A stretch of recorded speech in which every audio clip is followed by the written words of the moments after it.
Hello friends, welcome to learn linguistic from writers. आज की video में हम पिजन और क्रियोल के बारे में डिस्कशन करेंगे, इनकी डेफिनेशन और एग्जांपल्स के बारे में देखेंगे। तो चलिए दोस्तों वीडियो को स्टार्ट करते हैं।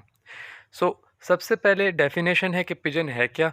Pigeon refers to a simplified language that develops as a means of communication between people who do not share a common native language. अच्छा, पिजन जो है वो एक सिंप्लीफाइड लैंग्वेज है जो कि वजूद में आती है लोगों की आपस में राब्ते की वजह से, और उन लोगों के बीच में राब्ता जिनके पास कोई भी लोकल सोर्स ऑफ कम्युनिकेशन ना हो, यानी कोई भी एक ज़ुबान ना हो, तो वो क्या करते हैं, पिजन को प्रोड्यूस करते हैं। It typically emerge in situation where speakers of different languages need to interact for trade, work और other purposes। ये वजूद में आती है ऐसे हालात में कि मुख्तलिफ ज़ुबान बोलने वाले लोग आपस में इंटरेक्ट करते हैं। किस चीज़ के लिए? या तो तिजारत के लिए, या काम के लिए, या कोई और पर्पज़ हो सकता है, फीलिंग, इमोशन, थॉट्स, आइडियाज़ वो एक्सचेंज करने के लिए। मतलब ये कि एक जगह है, वहाँ पे मुख्तलिफ़ ज़ुबानें बोलने वाले लोग हैं, लेकिन किसी एक को दूसरे की ज़ुबान समझ नहीं आती, तो वो क्या करते हैं, फिर एक नई ज़ुबान को बनाते हैं जिसे कहता है pigeon.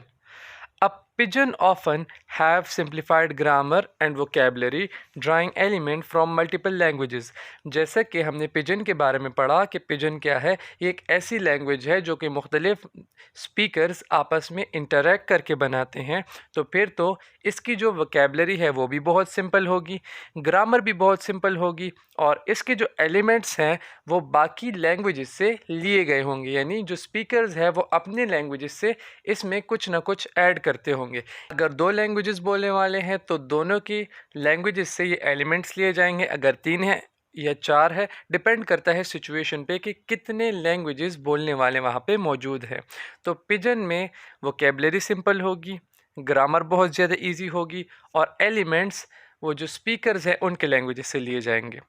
While pigeon serves as practical tool for communication, practical एक अमली औजार है बातचीत करने के लिए, राब्ते के लिए। They are not native languages and lack the depth and cultural nuances found in fully developed languages. अच्छा, यहाँ पे पिजन में एक बात आपको नोट करनी होगी कि जो पिजन है इसमें हमें कोई भी कल्चरल या उसके अलावा कोई और डेप्थ नहीं मिलेगी। क्यों? क्योंकि इसकी कोई हिस्ट्री नहीं होगी। पिजन जो है वो मुख्तलिफ लैंग्वेजेस से मिलकर बनती है, तो मीन्स इसका अपना कोई कल्चरल बैकग्राउंड नहीं होगा, अपना कोई हिस्टोरिकल बैकग्राउंड नहीं होगा। ये जस्ट एक लैंग्वेज होगी। बाकी वेल डेवलप्ड लैंग्वेजेस की तरह इसमें कोई भी एलिमेंट शामिल नहीं होंगे। जिस तरह इंग्लिश है या कोई और ऐसी लैंग्वेज है, पर्शियन है, अरेबिक है, उस तरह इसमें कोई भी डेप्थ नहीं होगी। तो चलिए दोस्तों अब डिस्कस करते हैं क्रियोल के बारे में। पहले डेफिनेशन को पढ़ते हैं। A creole language typically develops as a stable natural language that emerge from the mixing of different languages within a community. ये एक ऐसी लैंग्वेज है जो कि डेवलप होती है एक मुस्तहकम कुदरती ज़ुबान के तौर पर, जो कि बनती है मुख्तलिफ लैंग्वेजेस के मिक्स होने से। किसी भी कम्युनिटी में बहुत सारे लोग हैं और उनकी अलग अलग लैंग्वेजेस है, जब वो लैंग्वेज मिक्स हो जाती है तब उसे हम क्रियोल कहते हैं। लेकिन वो मिक्स लैंग्वेज जो है उसका भी अपना जब एक स्टेटस बन जाए तब वो क्रियोल कहलाता है। This linguistic evolution often occurs in situations where diverse linguistic groups come into contact, such as during colonization, trade और migration। अब ये लैंग्वेज वजूद में किस तरह आती है? तो ये वजूद में आती है जब मुख्तलिफ ज़ुबानें बोलने वाले एक स्पेसिफ़िक टेरिटरी में, स्पेसिफ़िक कम्युनिटी में रहते हैं और आपस में बातचीत करते हैं, यानी राब्ते में रहते हैं, अपनी फीलिंग्स, इमोशंस को एक्सचेंज करते हैं।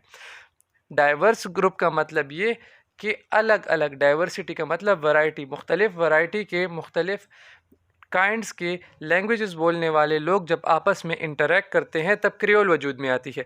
जैसे कि कॉलोनाइजेशन के दौरान हुआ था, या कोई ट्रेड हो रही है तो ट्रेड में भी मुख्तलिफ लैंग्वेज के लोग आपस में मिलते हैं। या उसके अलावा जब माइग्रेशन होती है तो माइग्रेशन में जो लोग हैं वो एक जगह से दूसरी जगह जाते हैं और अपनी लैंग्वेज जो है वो वहाँ पे उनके साथ बोलते हैं। स्टार्ट में तो दोनों को समझ नहीं आती, लेकिन फिर बाद में जब समझ आती है तो फिर वो क्या करते हैं, इसकी मिक्सिंग से एक और लैंग्वेज बन जाती है। Key characteristics of Creole languages include mixing of parent languages. Creole language often have roots in several parent languages. अगर Creole language की बात कर ली जाए तो ये मुख्तलिफ parent languages से मिलकर बनी है. Parent languages वो जिनसे इन Creole languages का origin हुआ है. Element from these languages combine to create a new distinct linguistic system. और इनके ये जो elements हैं parent languages से इन्हीं से मिलकर एक नया linguistic system वजूद में आया है जो कि इनसे बिल्कुल different है. Simplification. Creole often exhibit simplified grammar and vocabulary compared to their parent languages. अगर simplification की बात कर ली जाए तो क्रियोल जो है उसने बाकी जितने भी लैंग्वेजेस थे उनके टफ वोकेबलरी और जो टफ ग्रामेटिकल सिस्टम था या रूल्स थे उनको ख़त्म कर दिया जैसे कि उनके पेरेंट लैंग्वेजेस में थे. The simplification is a natural result of the linguistic blending and the need for effective communication in diverse communities.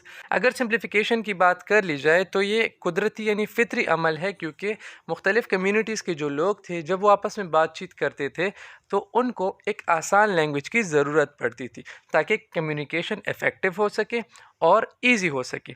उसके बाद independence. Over time creole languages become independent linguistic system with their own grammar rules, vocabulary and sometimes even unique pronunciation. Creole जो है वो एक खुद Mukhtar language है, उसके पास खुद मुख्तारी है. क्यों? क्योंकि जब क्रियोल लैंग्वेज डेवलप होती है टाइम टू टाइम तो ये एक ऐसे स्टेज पर आ जाती है कि एक खुद मुख्तार लिंग्विस्टिक सिस्टम बन जाता है जिसके अपने ग्रामर रूल्स होते हैं, वोकेबलरी होती है और कुछ बाज़ औक़ात इस तरह होते हैं कि वर्ड की प्रोनाउंसिएशन भी चेंज हो जाती है.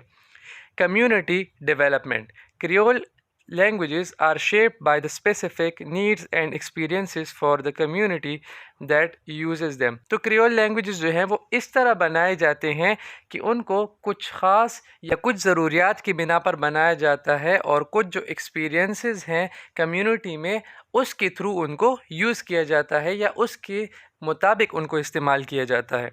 दे में incorporate element from various languages spoken in that community.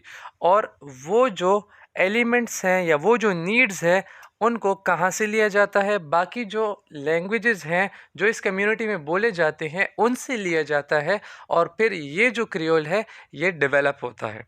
Examples of creole languages include. अब इसकी एग्जाम्पल्स क्या है?